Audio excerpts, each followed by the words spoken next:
Lytudiep welcomes everyone back. There are many stories happening around Tu Diep, but is the story of Tu Diep being pregnant with John true, and what is the exact story? Let's follow along. Today night had fallen completely. The sky was blanketed in heavy grey clouds, and only a thin sliver of moonlight struggled through to illuminate the dense forest west of the city. In the heart of that darkness, a woman ran, not for sport, not in joy, but for her life. Lytudiep, beautiful, intelligent, and strong, was the beloved wife of young CEO James. Now, she was wounded and fleeing through the wilderness, desperate and alone. Blood dripped from a gash on her arm, her clothes torn, her breath ragged. But she didn't stop. Behind her, voices called out with a terrifying blend of mockery and menace. "Tip, come out. No one wants to hurt you," shouted Tran, once her closest friend of 10 years. That voice had once comforted her. Now it cut like ice. Diep knew better. If they caught her again, there would be no next time. Tran, Jan, James's assistant, and worst of all, Mr. Joan, the man she had trusted like a father, had turned against her. They had locked her away, threatened her, played mind games. And now they wanted her dead. Diep had escaped that very afternoon. Using a moment of chaos between Tran and Jan, she broke a glass pane with trembling hands and threw herself into the wilderness, fighting her way through thorns, fear, and cold. But the forest was a labyrinth. The ground was slick, roots like traps twisted beneath the underbrush. At a sharp bend in the path, she slipped on wet leaves, lost her footing, and tumbled down a steep incline. Her head struck a rock. Everything went black. She lay there, motionless, her breathing shallow, the leaves around her stained with blood.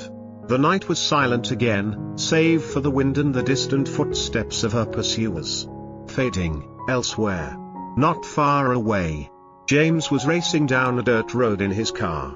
The headlights sliced through the darkness, revealing his pale, exhausted face. He hadn't slept in days. In his hand was the last signal from the tracking device hidden in Diep's bracelet, the one he had given her long ago during an anniversary. "So I can always find you," he had said. No one believed Diep was alive. The authorities had all but given up.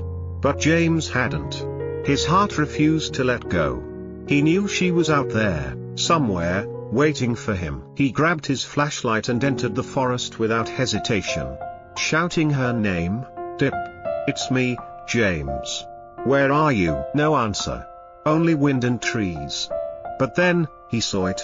A faint red smear on the fallen leaves. Blood. His breath caught. He followed the trail, his heart hammering. And then he saw her. She lay crumpled at the bottom of a slope, covered in dirt and leaves, her face barely recognizable through the blood and bruises. James dropped to his knees, his world collapsing. "No. Please. Not like this," he whispered. He reached for her wrist. A pulse, weak, but real. Relief and dread crashed into him at once. He carefully lifted her into his arms, speaking gently as he moved, every word a lifeline. "You're okay. I've got you. I'm here. I won't let go." At the hospital, everything became a blur. Doctors rushed her into the emergency room. James waited, his hands trembling, clutching the bloodied bracelet. Time no longer moved. He could only repeat one silent prayer: "Save her." Hours later, a doctor approached. "She's stable.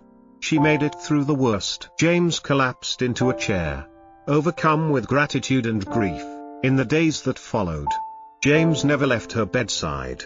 He spoke to her gently, told her stories of their first date, their future plans, their dreams. He whispered promises. When Diep finally opened her eyes, weak but alive, she found him there. "I found you," he said, eyes full of tears. "I told you I would." She smiled faintly. That one moment was worth all the pain. And then came his vow. "I swear I'll make them pay. Tran, Jan, Joan. None of them will escape justice." With Diep's statement and the data from the tracker, the investigation moved quickly. Police issued arrest warrants. Tran was caught in a cheap hotel, using fake ID. Jon was taken at the airport. Joan, the mastermind, was found at a remote estate, preparing to flee the country. James asked to confront him one last time. "You destroyed a family," James said coldly, standing before the man he once respected. "But you forgot, I would walk through hell for her." Joan didn't answer. His silence was the first sign of regret. But it was too late. The case shocked the nation. The media called it the lytudiep kidnapping, and the courtroom was packed daily. The public was stunned by the betrayal, the cold manipulation from those so close. But justice prevailed. All three received long prison sentences, and then healing began. One autumn afternoon, Diep and James walked hand in hand by the lake. The sun setting behind them. Her steps were slower, but she was strong, alive. "You kept your promise," she whispered. James smiled. "And now I'll make you another. Nothing will ever come between us again." They sat on a bench beneath the willow trees, the breeze brushing softly past. Above, the sky had cleared. A perfect moment. Two souls, scarred but whole, finding peace in love that refused to be broken.